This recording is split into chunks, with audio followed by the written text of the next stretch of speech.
Ladies and gentlemen, welcome back to Mouthing Off with Mike, the only wrestling podcast that cannot absolutely take the ratings conversation when it comes to professional wrestling. We're going to touch on that one, a topic that I have avoided on this podcast for going on almost a year now. The year anniversary of Mouthing Off with Mike is coming up soon, so stay tuned from a big announcement for the year celebration. As well, we do have some housekeeping items and some big news here from Mouthing Off with Mike. Ladies and gentlemen, if you follow me on my socials at MOWM_podcast, you'll know that we are officially an affiliate with SeatGeek. SeatGeek, your premier ticket partner for those events. And especially right now, we've got a big event coming up at the beginning of April with Wrestlemania. So if you're still in the market for SeatGeek and you're looking for tickets, head over to SeatGeek. Use my code MOWM for $20 off your first purchase. That link and code will be in the description of this episode as well. I'm also a WWE Shop affiliate. That'll be in the link down below of this description. And Dubby. If you're not familiar with Dubby Energy, it is a really great energy drink here. I've got my my Dubby shaker bottle for when I need that energy. I just chugged it right here before I started recording. Dubby's another great affiliate and partner here of Mouthing Off with Mike. So make sure you check out that link. If you use MOWM10, you get 10% off your order with my code. So that's it for the housekeeping items. As for this week in wrestling, we're going to talk about Monday Night Raw. We got Seth and Drew opening the show. We've got an hour of just women, and we got to talk NXT, Friday Night SmackDown, and of course, AEW, and the boss getting a promotion to CEO. And of course, the final mouth off, where we're going to get into this nonsensical Nielsen ratings conversation. Stay tuned. Mouthing Off with Mike, Mouthing Off with Mike, Mouthing Off with Mike. It's time, ladies and gentlemen. We're talking Monday Night Raw. We are officially by the time this episode comes out, we'll be like 22 days away from WrestleMania, and oh my goodness, it feels like just yesterday we were 60 days away. You know, we were all just waiting for things to play out, and we were just kind of picking daisies and strolling through the field, and now WrestleMania is on the doorstep. What a way to kick off Monday Night Raw with Seth freaking Rollins, the world heavyweight freaking champ, with Drew McIntyre. Drew McIntyre and Seth are telling this story, and I got into this conversation with Mike on Drop the Mic this past Wednesday, so if you didn't catch Drop the Mic, go check it out on the Tobacco Road Sports Radio YouTube as well. If you're listening to this on the Tobacco Road Sports Radio, shout out to my North Carolinians out in the Triad. Look, I said it with Mike that WWE have played this story perfectly. Everyone's saying, well, the world title's taking a back seat. That's the point. They're showing you the perspective and the POV of Seth Rollins heading to WrestleMania with this story. They're telling you, look, Seth's helping Cody with the bloodline because he is so obsessed with the bloodline. He can't get over it. Michael Cole did an interview with Cody on Raw tonight and even planted more seeds of doubt for Cody and saying, look, Seth is the only person, whether be it disqualification, has beat Roman. People are forgetting Baron Corbin. We're not going to get there. And Cody's like, look, it is what it is. I have to win this. I can't give the title to Dusty. I can give it to my mother who's here. You know, he cries. We get the emotional Cody. My girlfriend, she calls Cody an emotional being. That's the best way to put it. He's so good. Those acting classes really paid off all those years ago. But what they're telling you with Seth and Drew is like, look, you're seeing it from Seth's angle. He's brushing Drew off. He even says it. You're the last thing I'm worried about on my list of worries, and that comes after my blown out knee and my messed up back. Whoo! And he incites Drew, and Drew doesn't lay a hand on him. Doesn't happen. Man, when Drew wins that title at WrestleMania, it is going to be crazy.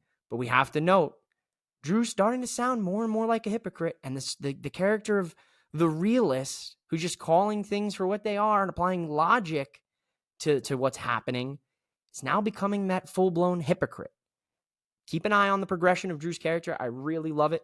Ladies and gentlemen, you heard me say it. I actually put it on social media. People were mind blown. They didn't even realize it. The first hour and about 20 minutes only had women's matches on Monday Night Raw.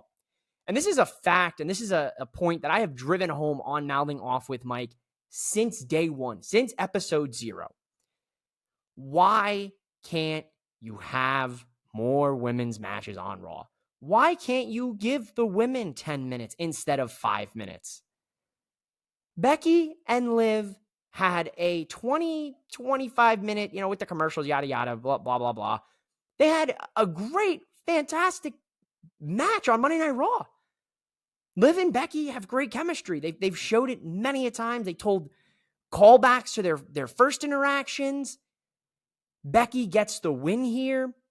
Everything said and done, Nia jumps Becky and Liv backstage, sets up Becky and Nia in a last woman standing match next week on Raw.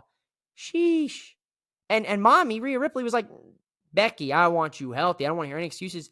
But Becky's not going to take that. She's a fighter, man. The Irish lash kicker may be gone, but Becky, it's still inside, as they say. I'm a big advocate for splitting the tag titles, ladies and gentlemen. I posted this on social media. I said this 2 months ago. Split the tag titles.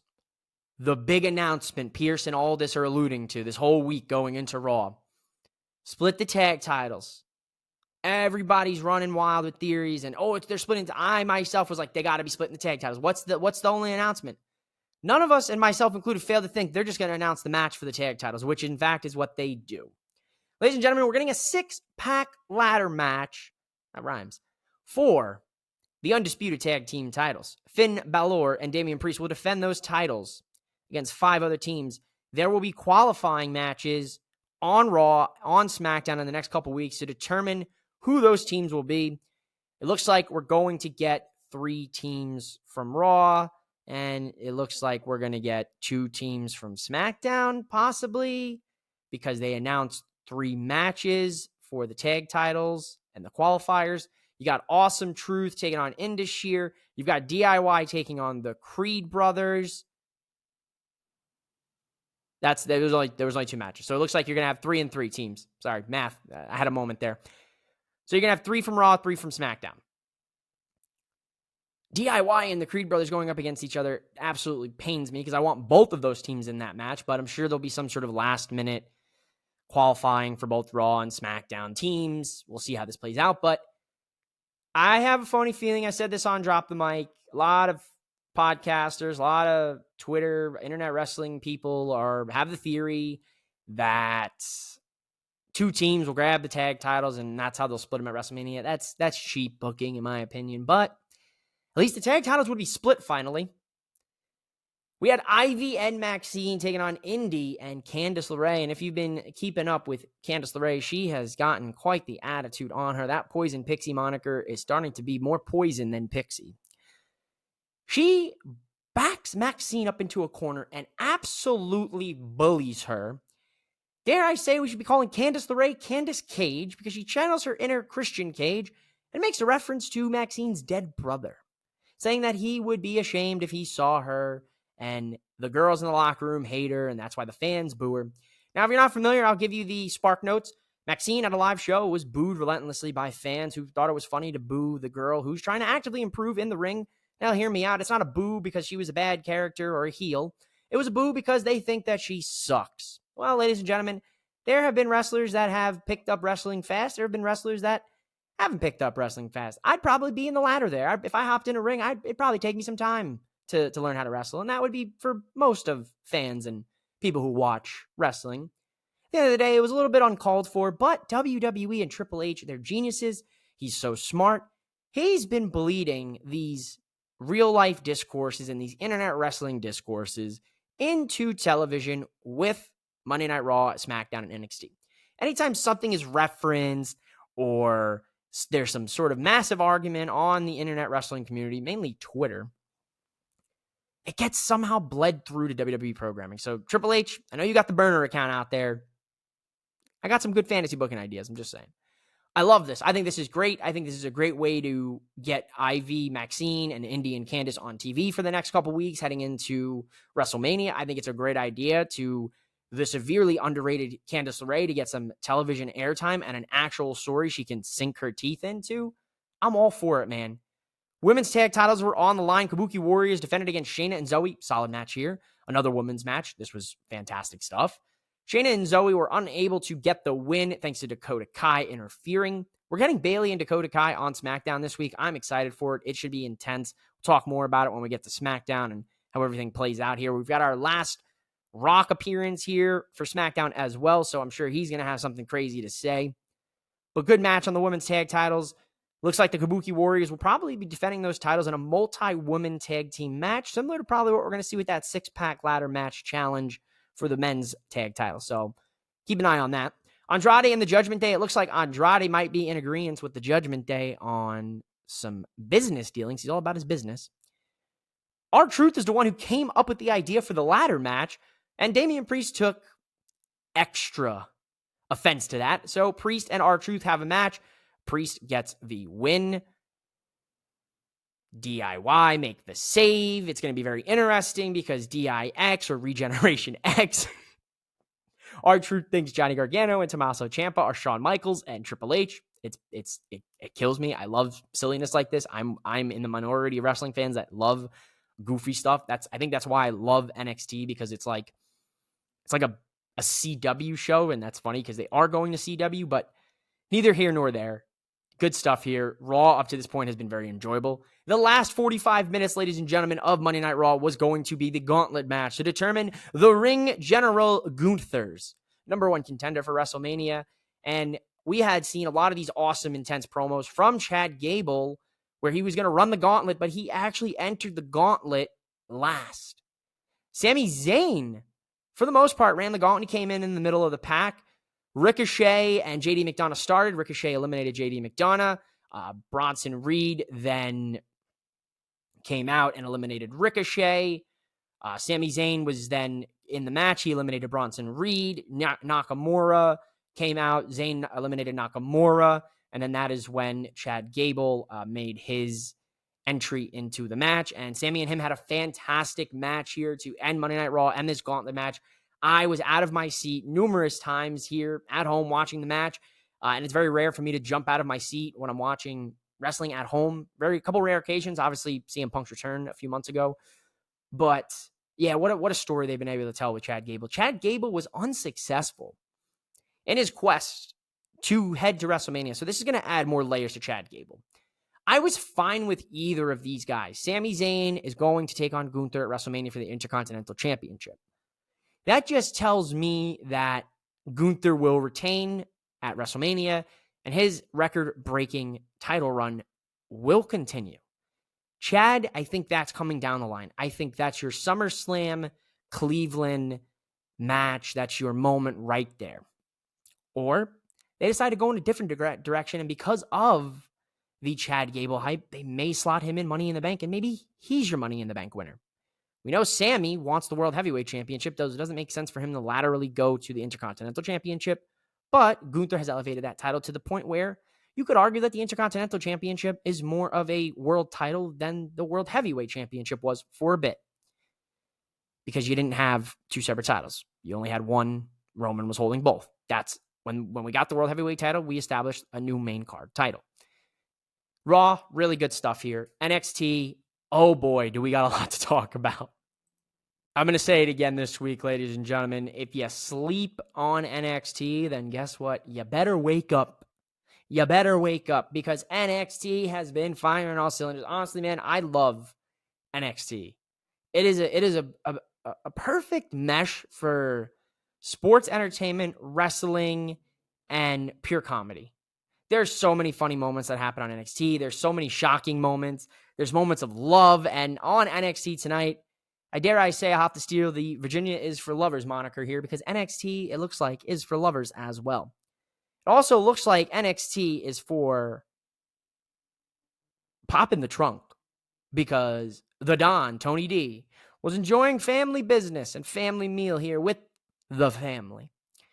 He's got Luca Crucifini, the newest lawyer, the newest consigliere to the family. We got Stacks, the underboss, and we got the kid, the Riz, Adriana Rizzo. They have added such a great dynamic to the family for the Don. I'm biased. Yes, you know, your resident podcast host here is an Italian American, so I absolutely love it. I've heard it many times. I'm delusional. The Don's winning the NXT title. Ilja Dragunov's going to the main roster, and he's going to have himself a wonderful career. The Don's going to win the NXT title at Stand and Deliver in Philly because what better place for the Don to win the title? Super entertaining. Ilja gets brought to the bridge where maybe we admitted to some things we shouldn't have admitted to Don, but that's okay. We got the lawyer now. We got the consigliere. It's all good. This is going to be a great match between the two. People sleep on Tony D. And obviously, I'm someone that immediately latched onto him because every time you've had, Italian characters in wrestling, they're usually jokes. They're usually big jokes, and they never taken it to like the serious. There have been some, but like it never really worked. They ended up becoming jokes and a parody of what they wanted them to be. And, you can say in part to a few different parties involved when it comes to creative decisions there, but neither here nor there. It's so great to see that we've gotten away from doing those tropes, but we're doing the Godfather trope. We're doing the Mafia trope, it's working because the NXT stories and the production that they have there is very, low budget, TV movie. And it works so wonderfully here. The NXT tag division is heating up. We're going to have some matches that will determine who will take on in a triple threat to determine the Wolf Dogs or the Spear of Days #1 contenders. It's going to be very good in that regard. Gigi Dolan and Ariana Grace had a viral moment this week. Ariana Grace hit Gigi Dolan with a low blow. Gigi Dolan then hit her with a very, very obvious low blow that the ref saw, disqualified Gigi for first time I could say, or maybe one of the few times that a women's match ended in a low blow disqualification. Gigi Dolan took to Twitter then to go ahead and say, yes, it does in fact hurt. And yes, I did in fact ask my girlfriend. Yes, it does hurt. Obviously, as guys, we know that does hurt when you get hit there. Gigi Dolan then took to Twitter after this match and had this tweet. And this is what she had to say about the low blow. I'll pop it up here. At least I'll have this memory of the time I turned your roast beef into a smash burger. Good night. This man, she's a menace, bro. She's an absolute menace for that. Took your roast beef and turned it to smash burger. I was crying. Guys, I was crying. I was sitting at the dinner table. Was enjoying my dinner. And I saw this. And I cried. I laughed so hard. She's hilarious for this. And we got Trick Willie at the end of the show, ladies and gentlemen. We got Trick Willie. We had Ridge and Sean Spears. Good match here. Love Sean Spears. Great presentation. Great revitalization of Sean Spears here. And Trick Willie to end the show. Cutting promos. Telling Mello he need a step stool to get to his level. Even with the ludicrous afro, man. Great. Trick Willie's so good on the mic. Trick Willie, really, if you look back at the Trick Mello run, Trick really was a great mouthpiece for Mello. Mello's good on the mic, but Trick was just something. There was something special, and he really turned it up to 11 for Mello. Their feud is going to be incredible. The match has officially been made. NXT Stand and Deliver Wrestlemania Saturday morning. Trick Williams taking on him, Carmelo Hayes. Trick Williams ends the show with a little beef with the Metaphor. Looks like next week we're going to get Trick Williams versus Noam Dar. Should be a solid match. But Trick Williams grabs Lash Legend, what can only be described as a scene out of a Hallmark love story, grabs Lash Legend, tips her, and plants a big old wet kiss on Lash Legend to end NXT. And that girl, she was, her heart was racing. Now, if you don't know, they are actually dating in real life. So shout out to them. Shawn Michaels, what are you cooking up in NXT, and why do I enjoy it so much? The words of the great Pat McAfee, it's time to get into Friday Night SmackDown. Ladies and gentlemen, Friday Night SmackDown is coming at you from Memphis, Tennessee, and we've got the board of director himself, Dwayne "The Rock" Johnson, kicking off SmackDown with a rock concert. Oh boy, ladies and gentlemen, this was awesome. Yes, I am in fact on the Cody Rhodes train. I want Cody Rhodes to win at WrestleMania, but I gotta keep it 100 with you. Very entertained at the Rock concert.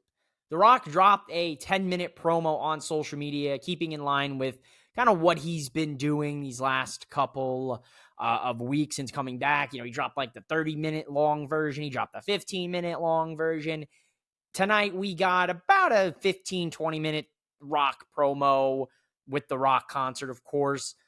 He makes some references to Stardust. He tells, says Dusty Rhodes didn't expect his kid to be so weird. If it wasn't for drugs and cheap condoms.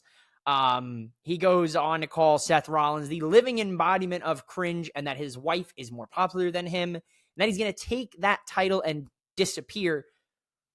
Could The Rock take on Seth Rollins for the World Heavyweight Championship post-WrestleMania? A lot of people sleeping on that fact. The Rock may get the world title from Seth, but I doubt it. He's got a whole movie thing he's got coming out, so there's a strong possibility that's not in the cards, but something to keep an eye on. We also got a reference to John Morant of the Memphis Grizzlies, because there's a whole spectacle with him on Instagram with a gun, and we got that. And then Rock addresses the Cody Crybabies, and he finishes everything, and he calls himself the final boss. I love this. He's the final boss, but Roman's the tribal chief. And The Rock just acknowledged Roman, right? He hit us from one of these with the one, but then he threw up the thumb and with a finger and thumb in the shape of an L on your forehead. He's hitting us with a little smash mouth. Hey now, at the end of the day, the final boss line is gonna really be something a lot of people are gonna hang on and kind of keep an eye on heading into WrestleMania. I love the opening of this everything, and he finishes the promo with what more can you say except you're welcome? You know, the line from Moana, what can I say except you're welcome? And he says it in this like almost intimidating voice, like in the movie, if you ever see Moana, it's like very like upbeat and lovey and happy. And then this was like, I'm going to end you. I love it. Good stuff here. Great way to kick off SmackDown. We got LWO taking on Legado del Fantasma in the first round of the WWE Undisputed 6-pack ladder match challenge brackets. We're going to see multiple matchups over these next couple weeks to determine who will be in the match at WrestleMania on which side of the brands. We got LWO versus Legado. Legado's moving on in the quest to WrestleMania. I don't know how they're playing this out if Legado is in the match, so that makes that that makes Legado and the Judgment Day are in it already. And then, you're filling out the rest of the spots. I don't know what they're doing on this. So they're going to have like some big match at I don't know the way they spoke about it on SmackDown, the first round of brackets. And then next week we'll see more matchups on SmackDown. And, of course, this week, the first on Raw when we get into the following week on Raw. We also got AJ Styles and LA Knight confirmed their match will take place at WrestleMania. A lot of people upset. Well, LA Knight, I thought it was, almost a sure thing. He was going to take on Logan Paul at WrestleMania for the U.S. title. They teased it a few times. The direction they went in here with AJ Styles, for me personally, was the right decision. AJ Styles is the phenomenal one for a reason. Dare I say there was a point 2016, 17, 18, where AJ Styles was carrying WWE. This is a great first WrestleMania match for LA Knight. Yeah.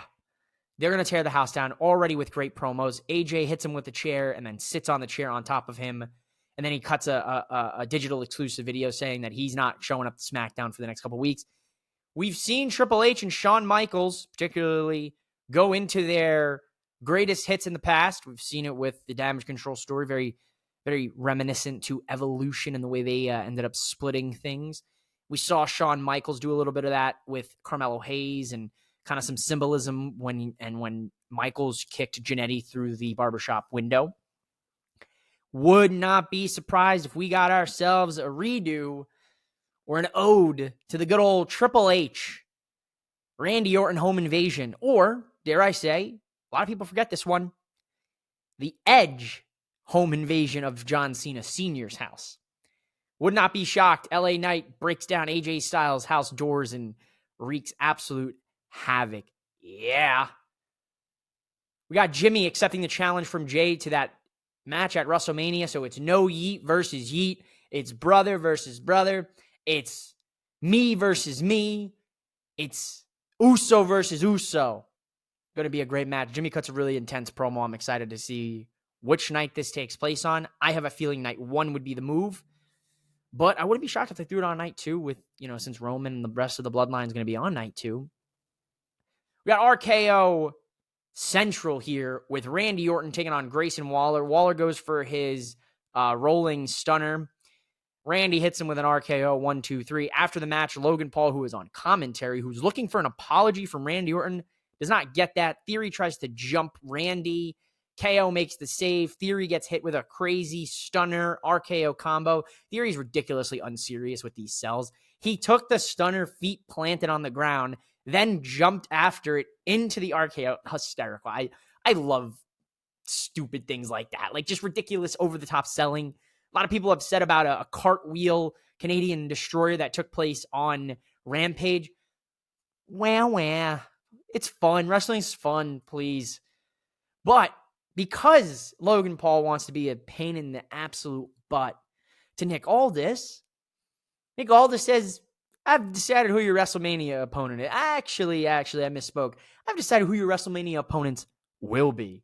Opponents. Logan Paul, ladies and gentlemen, will defend the United States Championship against the Viper, Randy Orton, and Mr. Fight Owens Fight himself, Kevin Owens, in a triple threat match for the U.S. title at WrestleMania. Ooh, baby. Yes, sir. I like it. Nick Aldis doing spectacular in this role of GM. Hands down, great signing. Can't wait to the inevitable Nick Aldis versus Logan Paul match. Watch for that one. I'm calling that one here on the show tonight. Rey Mysterio is going to challenge Santos Escobar to a match next week on SmackDown after Santos Escobar beats Dragon Lee in about a match that was about 2 minutes. A little upsetting about that.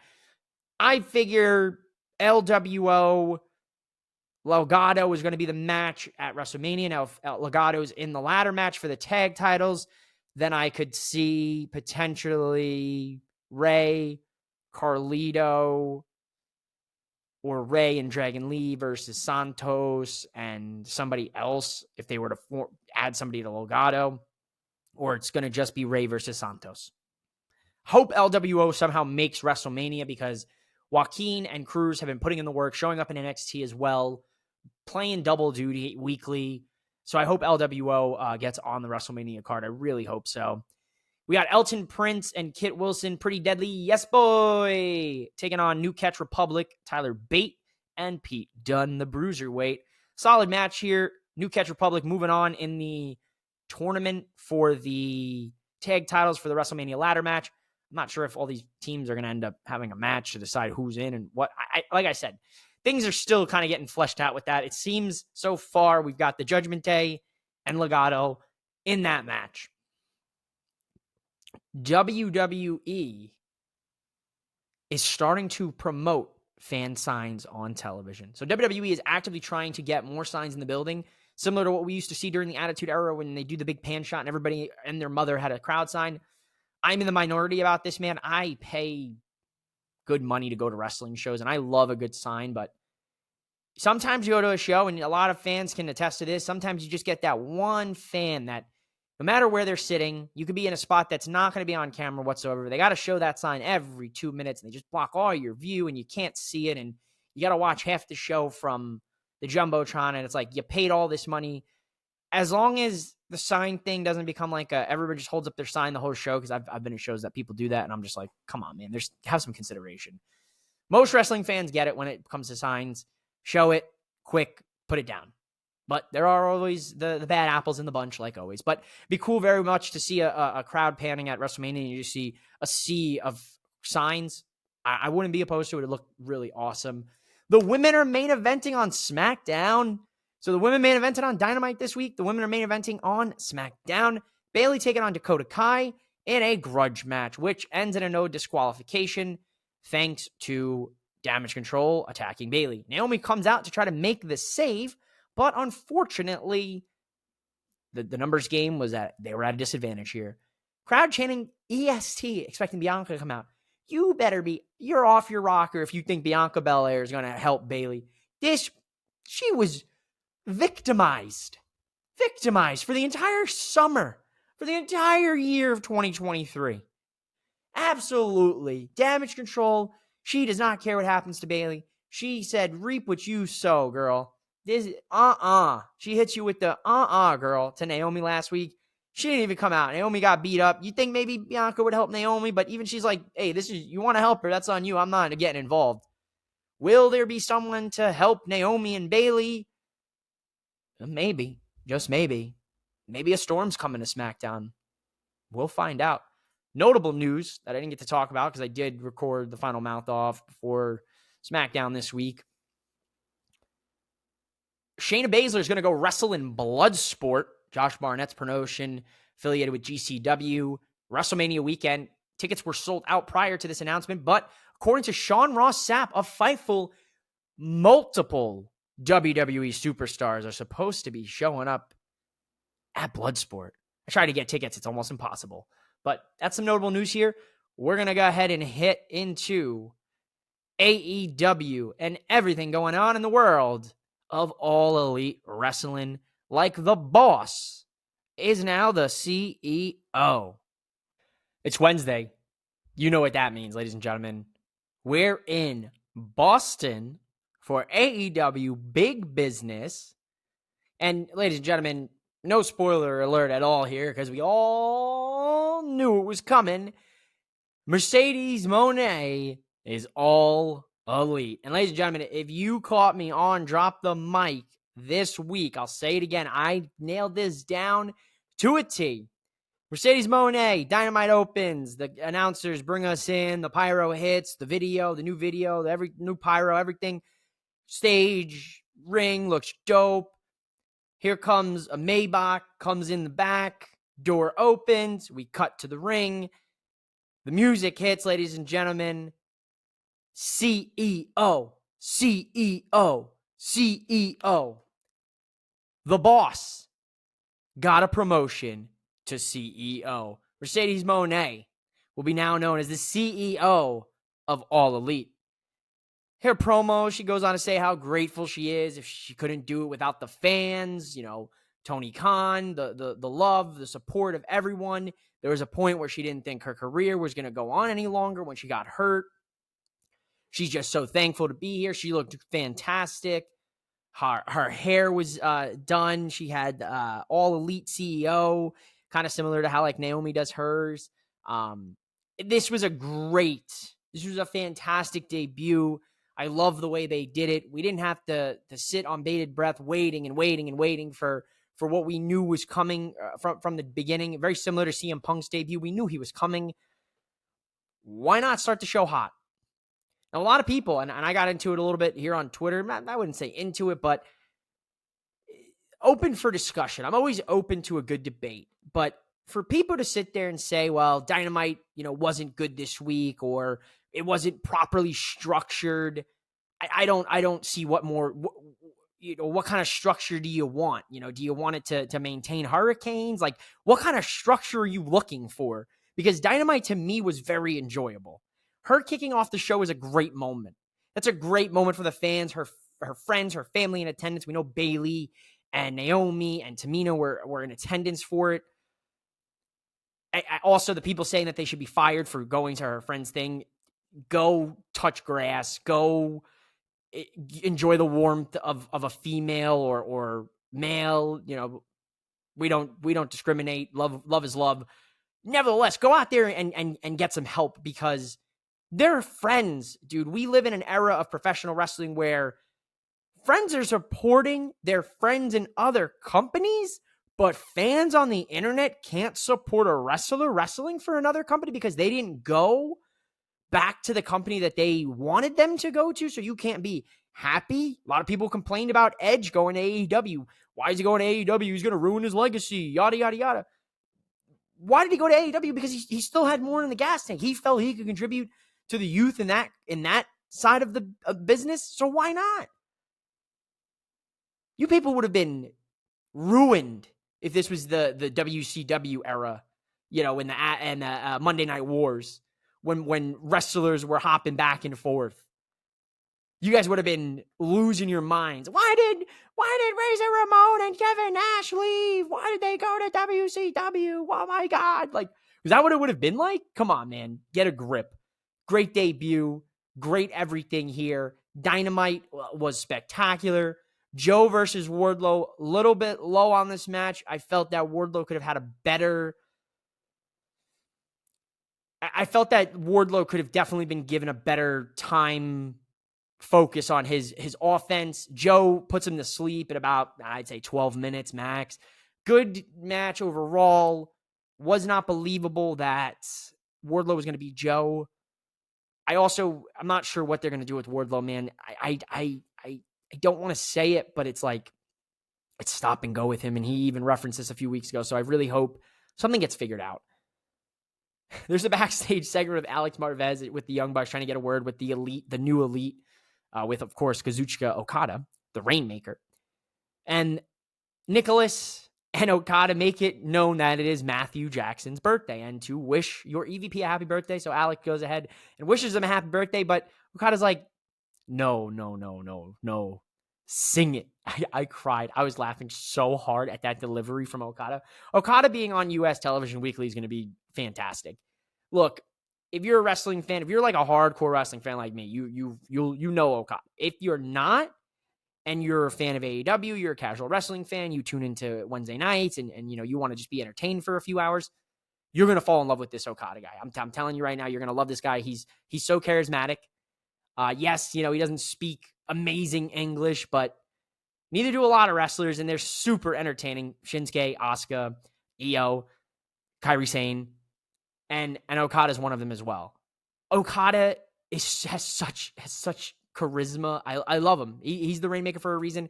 They even reference that, with I got 14 million reasons why Okada signed here. Fantastic stuff. They go on to have a 6-man tag match. Okada taking on Eddie Kingston, Pac, and Penta El Zero Miedo. Okada pins Eddie. We're going to see them two go at it for the Intercontinental Crown next week on Dynamite. That more than likely spells Eddie will be dropping that title to Okada.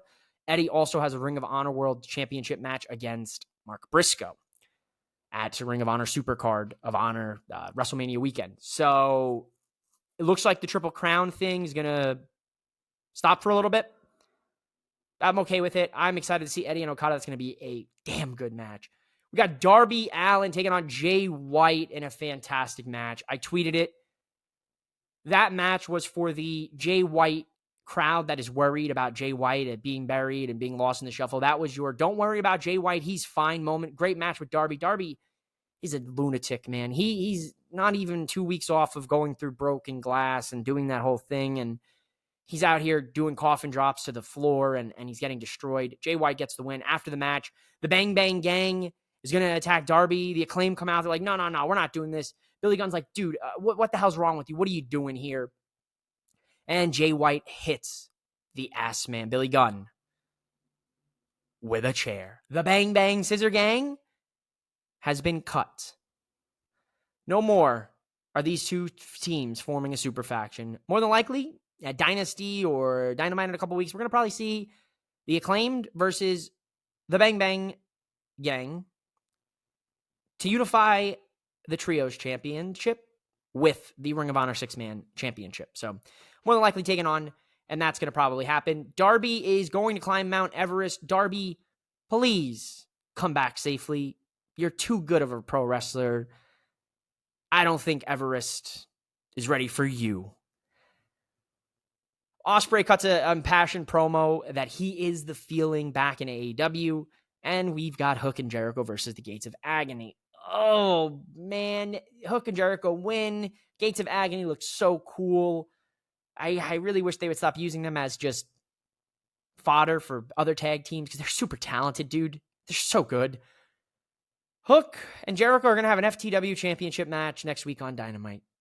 And going back into this whole ratings conversation that I'm going to get into in the final mouth-off, Dynamite's ratings were really solid throughout if you look at the graphs and you really care about the graphs. But in Kevin Durant's words, why do I care about graphs when I just want to hoop, when I want to watch the hoop? This was the lowest rated segment of the night. And I said this last week, man. I love Chris Jericho. I'll always be a big fan of Chris Jericho's. Let me go ahead and fix that hair. But it's time to transition into a once-in-a-blue-moon Chris Jericho sighting. It's time. I don't have an interest in Chris Jericho on Dynamite weekly, unfortunately. And that's my own opinion. I love Chris Jericho. I say this with the utmost respect. He is incredible. He's an incredible wrestling mind. He's an incredible wrestling talent, and it's incredible that he can do what he can do in his 50s. But something is off, and I can't put my finger on it. I can't get invested in it, and I hate to say it, but Hook being locked up with Jericho is going to do the same thing to his momentum that it did to Adam Cole and to Keshta's, and I really hope that's not the case. We'll see what happens.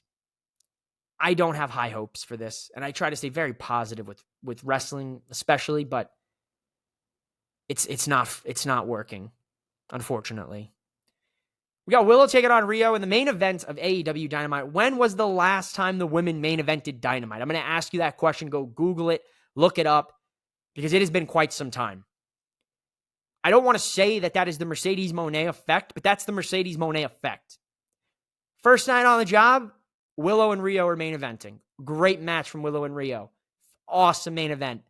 I don't care what your ratings say. You can take those ratings and put them where the sun don't shine, ladies and gentlemen. Great match here. Willow, one of my favorites since I got to discover her with AEW. So thanks to AEW for discovering all of these stars and putting them on weekly television for fans.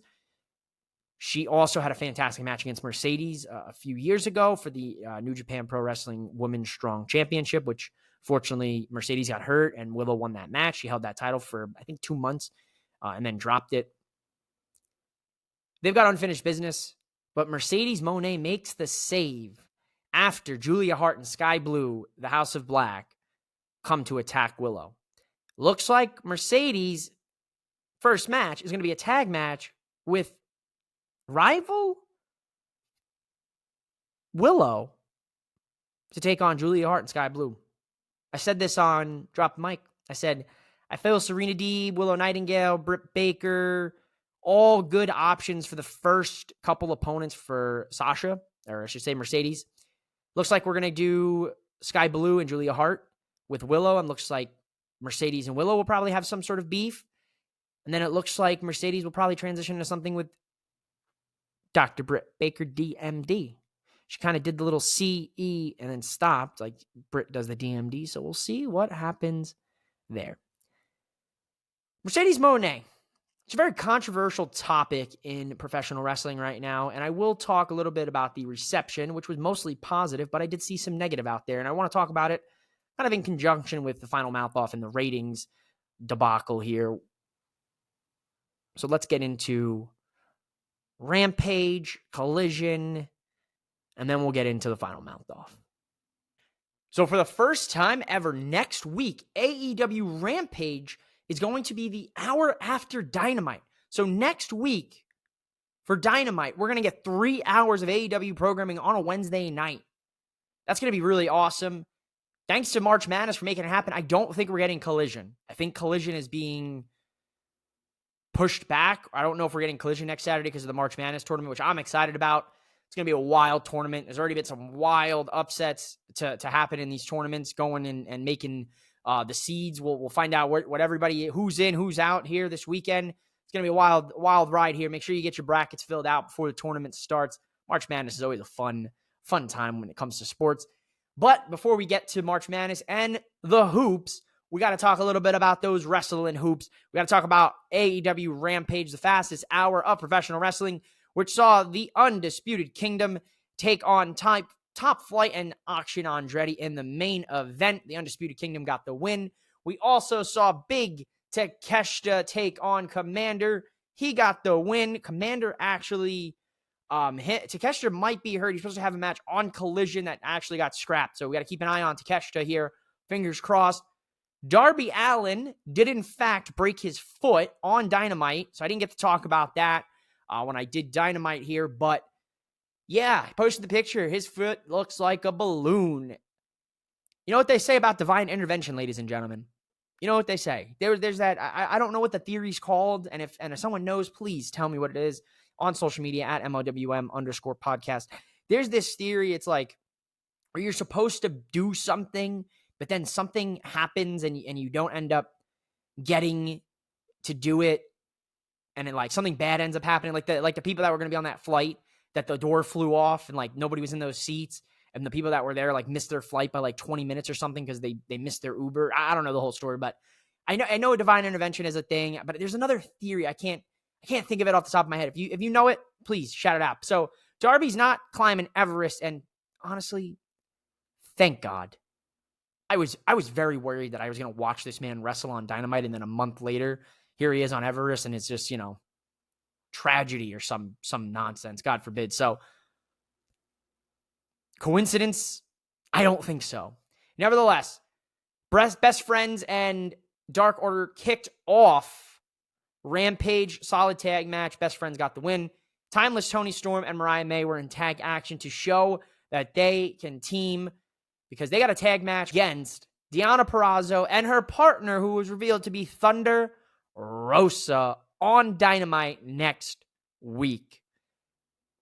Collision now, ladies and gentlemen, which is, Saturday night's all right for fighting, started off the show with Bryan Danielson versus Katsuyori Shibata. And oh my God, these two beat the living hell out of each other. What a banger of a match. What a fantastic match. Dream match. I didn't think it was possible a few years ago. My man Shibata had to have his brain removed. It was the whole thing. Look this up, bro. This man legit had to have like his brain taken out for a stretch and pop back in his head. And Bryan Danielson, we didn't think was ever going to wrestle with a neck injury. So what a miracle for both of these guys. Great match here. I enjoyed it. We got Danny G taking on Lee Moriarty. Another solid match here, ladies and gentlemen, I have to say. Julia Hart taking on Trish Adora. Trish Adora, super underrated. I think this year is going to be a breakout year for her. Julia Hart and her, great match. Julia Hart retains. The main event, the Infantry taking on the House of Black. But before we get there, I got to talk about Archer and Claudio in a first-time ever match. Great match here. Claudio got a win. I love it. I would love to have Archer get some more airtime. He's so underrated, dude. He's such a big dude. He's such a beast. He's pretty menacing. He's pretty solid in the ring. And he's paired up with Jake the Snake Roberts. Come on, man. You mean to tell me he couldn't have been an international champion by now? Frustrating. Nevertheless, good match here. Happy to see Archer on TV. Infantry, House of Black. We got the bracket. I love that Tony Khan is doing the tag team bracket synonymous with March Madness right now. You got the whole March Madness bracketology. Your brackets get busted if you take a team and they get upset, by the lower seed. So we had a bracket bust, ladies and gentlemen. The lower seed won. We had the wild card matchup here tonight. One of them, House of Black taking on the Infantry. Now, if you're not familiar with the Infantry, they're on Ring of Honor. They're a tag team. Trish Adora is involved there as well with them. Sean Dean, Captain Sean Dean. Forgetting the other. I'm a terrible wrestling podcaster. Anyway, forgetting the other dude's name. Sorry, guys. Anyway, Infantry, seen them casually. They're very talented. I've been waiting to see more of the Ring of Honor teams and wrestlers start to get transitioned back to AEW. We're starting to see that now. Trish Adora, and now, of course, with the Infantry. They get the win. They beat House of Black. Big upset already in this tournament. House of Black are out. They were favorites. I thought House of Black and FTR were going to end up meeting again, and then it was going to be Young Bucks versus FTR. That is not the case, it looks like. So at least House of Black, we know their fate, not for the tag titles. So the House did not win tonight. Very unfortunate for the House. Ladies and gentlemen, that's everything this past week in AEW. I know it's been a long episode, but it's time for the final mouth off, ladies and gentlemen. And we got to talk about these ridiculous TV ratings and people using graphs to argue, because why do I want to look at graphs when all I want to do is talk about the hoops? Kevin Durant, the tarantula, always got us. It is time for the final mouth off with me, with Mike, ladies and gentlemen. You heard me say it numerous times throughout this episode. You heard me say it on social media. This is a topic that I've avoided on this podcast. Now, if you've been listening or watching the podcast for the beginning, almost a year ago now, it'll be here April 8th. So right after WrestleMania will be the year anniversary of Mouthing Off with Mike. I'm sure there'll be a special stream episode. Maybe it'll just be a best of Mouthing Off with Mike, and just a compilation of all of my silly reactions. But I want to discuss something that I really just don't understand. I've been a pro wrestling fan my entire life. Some of my earliest memories of professional wrestling are watching wrestling while my grandmother, who straight off the boat from Italy, babysat me and my two cousins. Shout out to them.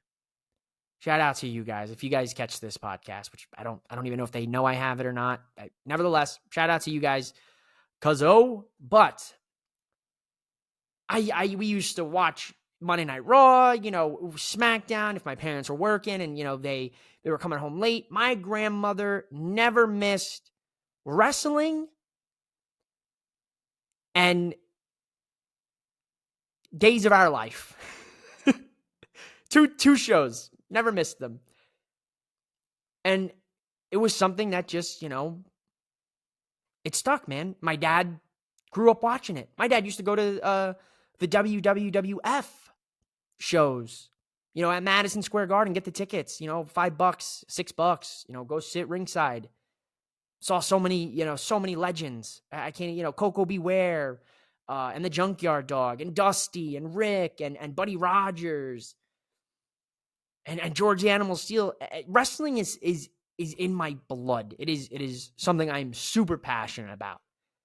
But I don't understand as a fan why fellow fans, podcasters, hell, even the experts, they hang on these little graphs of spikes and they break it down into the demographic and the age and the segments. And they use this to metaphorically crucify a talent or a wrestling company because they didn't hit the demo or they saw such a drop in this segment to this segment and they didn't do the 10 o'clock time slot right and it didn't pop the proper rating and, oh, they signed this big name star, but they didn't even pop a rating.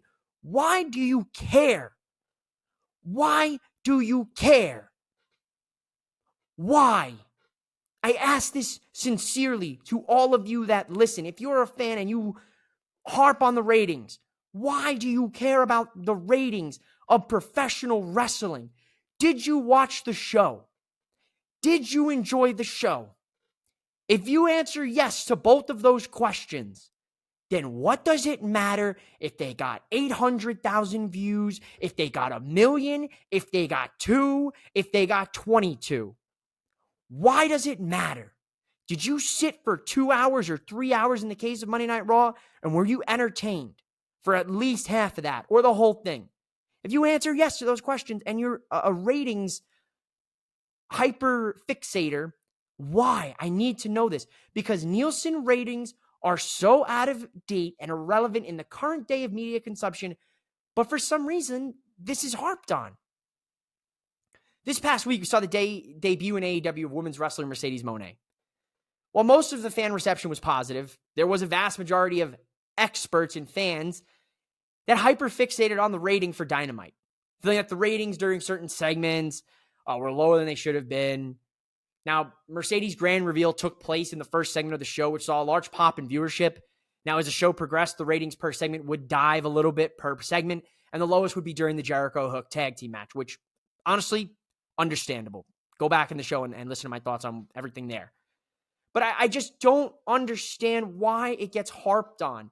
Why do you care? If you're a fan, do those ratings have any bearing on your fandom? Are you going to see that Dynamite did 800,000 this week and did, 600,000 the week before? And you're going to be like, well, now I'm a big Dynamite fan because they finally broke 800,000 viewers. No, you're going to watch the show. You're going to support your show, your wrestlers, and you're going to watch it. You're going to enjoy it. If you don't enjoy it, I'm sure you go on social media and air out your grievances like all of us do.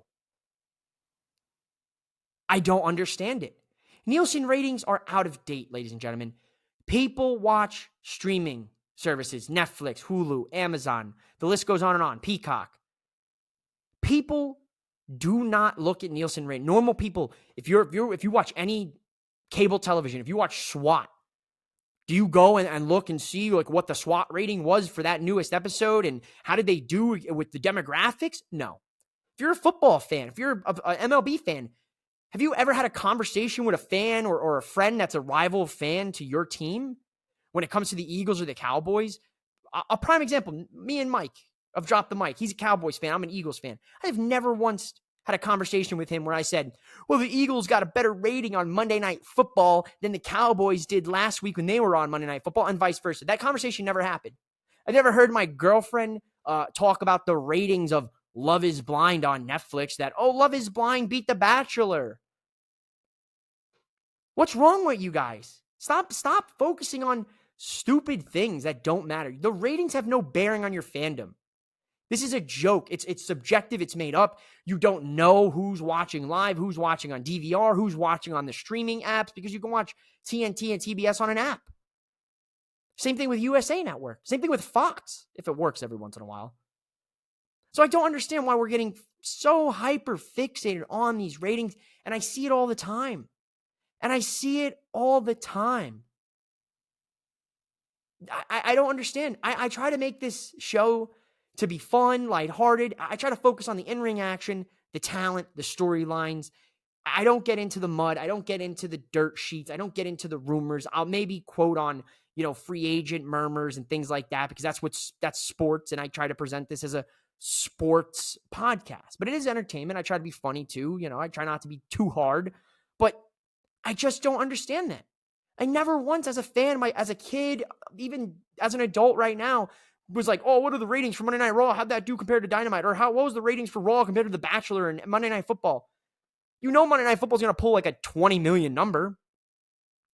I don't understand. Why does it matter? I ask this sincerely, fans.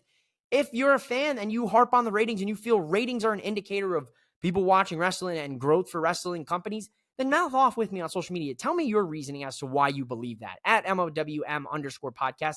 Look, I'm a guy. I'm all about a great debate. What I will not do is argue and get caught in the mud and be involved in bad faith takes just for engagement.